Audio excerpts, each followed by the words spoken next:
Hey guys, welcome to the Financial Bunny TV. My name is Nicolette Mashile. I am also known as the Financial Bunny.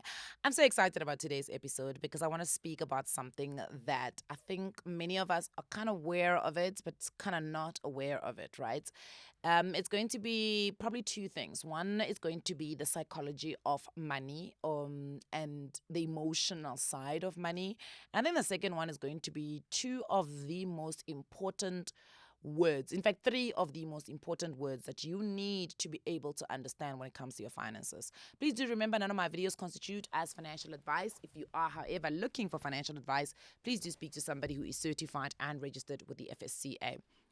So, a couple of years ago, no, a couple of months ago, rather, I had a one-on-one financial coaching session with one of my clients, and she said to me, Nicolette, I am almost approaching 35 and I have nothing to show for myself. I said, okay, what does that mean? She said, I'm 35 years old this year. I'm turning 35, and I really want to give myself a gift. And it is the gift of buying a property because I feel like I have nothing to show for myself. I've been working for so many years, and I'm not seeing what I have been working for. So I said, oh, okay. So how many times have you been rejected when you tried to buy a property or when you applied for a property? She said, no, no, no, no, no. I've never actually applied. So I said, what do you mean you've never actually applied? She said, no, I've never actually applied. I said, well, then you can't say you've got nothing to show for yourself. You can't actually say that you don't have a property. You have actually chosen not to have a property. She said to me, what do you mean? I said, well, in reality, your beliefs must be validated by action. You can't say you believe that you should have something to show by 35, but you've never taken the action to get this thing that you believe you should have. If you believe that you should have a property by the age of 35 or before 35, what have you done to try and get the property? It is important for us to understand that we cannot want certain things that we say we believe in, but we're not doing any of it. Do you then really believe in it? Or is it just some fallacy of you want to believe in it? And this is the thing when it comes to personal finance management. A lot of people will say, yes, I know I should invest. Yes, I know I should save. Yes, I know I should spend less than I actually make. Now, those can't be cool things to say to other people so that you can sound like you are financially stable and you are of sound mind. Those need to be validated by you actually taking the action and doing those things to show that you actually believe that there is a consequence or a result from doing those things that is more favorable for you. Now, I always say, granted, human beings, great planners, but we are lousy doers.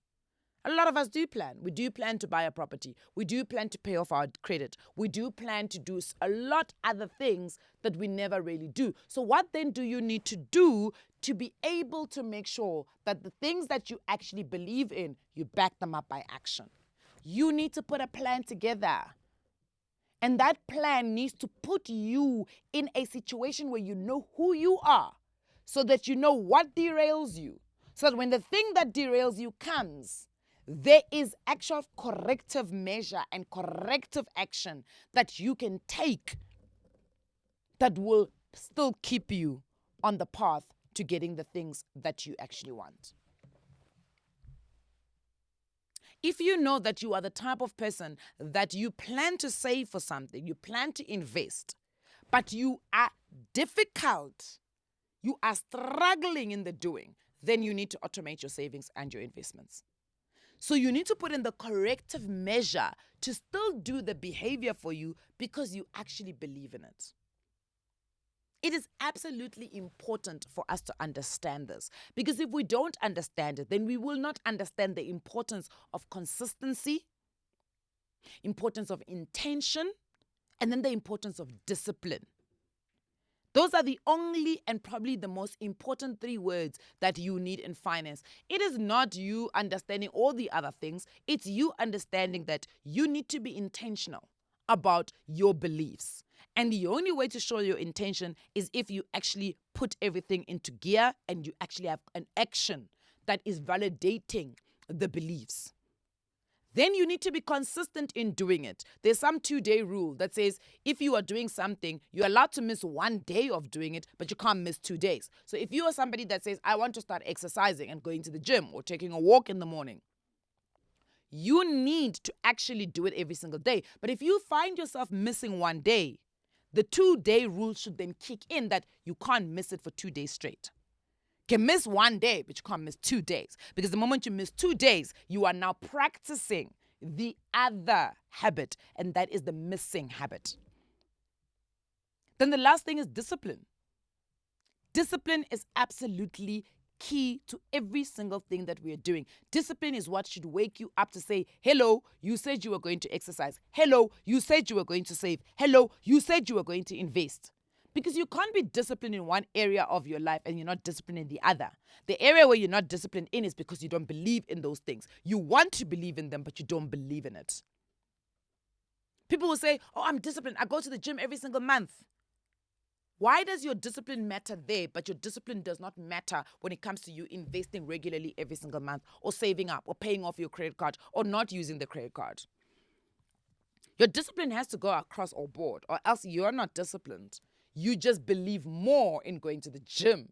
You've seen the results of going to the gym. They matter to you more. This is why we say when it comes to managing your personal finances, self-awareness is very important, because you've got to ask yourself, what is this result from gymming that keeps you disciplined, consistent, and intentional? Because it is then missing where your finances are concerned. The second part of this video that I want to talk about is emotion. We would like to believe that human beings are rational, but we're not rational. And our emotions actually play a far bigger role than we realize when it comes to our finances. And this is why we say to a lot of people, go to therapy, not because you have problems, because the moment we tell people to go to therapy, they say, I don't have problems. It's not about having problems. It's about going there to find out who you actually are. Go and know who you are. Who is Nicolette? What does Nicolette care about? What bothers Nicolette? What shadow work does Nicolette need to do? Who is Nicolette jealous of? Why is she jealous of this person? Who does Nicolette get irritated by? Why does this person irritate Nicolette? Get to know who you are. What makes Nicolette feel undermined? What makes Nicolette feel disrespected? Because the reality is, many of us, what we do is when we don't know who we are, we allow other people to tell us who we are. And then we either use money to show them that we really are that person or that we are not. Hey, Nicolette poza. Nicolette, she'll never drive a small car. And then what does Nicolette go and do? She needs to validate, because people have told Nicolette that Nicolette doesn't drive a small car. So Nicolette must go out there and buy a big car to validate ukuthi Nicolette ipoza ngempela. Or actually, Nicolette, yo, shayeke. Broke that one. Now I need to prove to people that I'm not broke. So what do I have to do? I got to wear the Gucci's, the Louis Vuittons to show that I'm not broke. You've got to know who you are. There's a young man who's an accountant. He tells a story about how his friends say to him, you're obsessed with chocolate. He says, no, I'm not obsessed with chocolate. They're like, you're obsessed with chocolate. And remember, it's very important to understand that whatever you actually pay money for is what you are investing into. What you spend your money in, where you spend your money is where you are investing into. It means that you believe in that thing, so you're willing to pay for it. They say to him, you are obsessed with chocolate. He says, no, there's no way I'm obsessed with chocolate. They say, yeah, you're obsessed with chocolate. But he's an accountant, so he's like, let me put my accountant hat on and track my chocolate spending.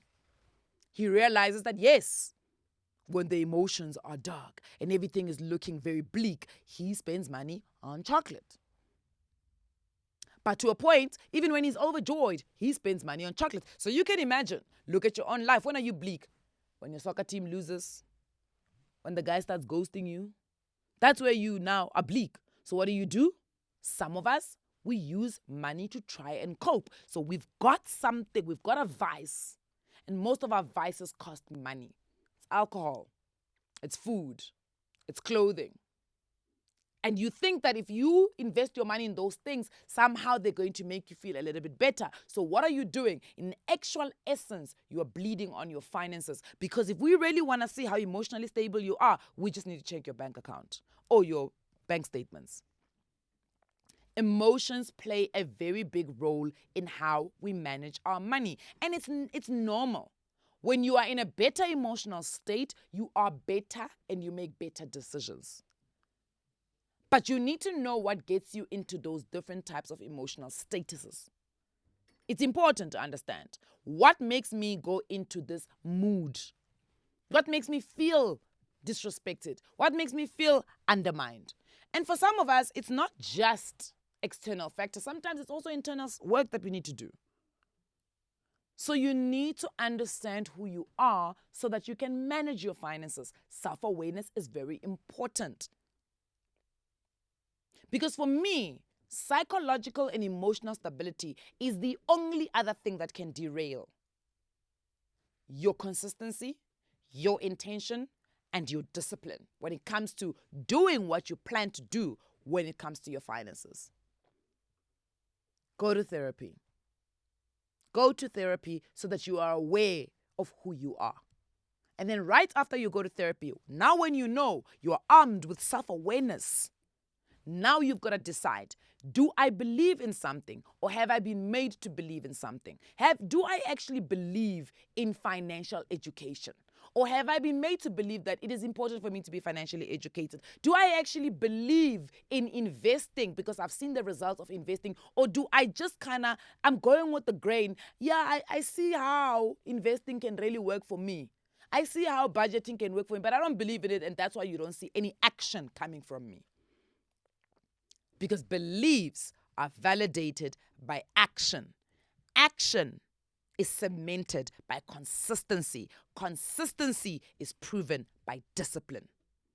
Thank you very much for tuning in. I will see you guys on the next one. Mwah!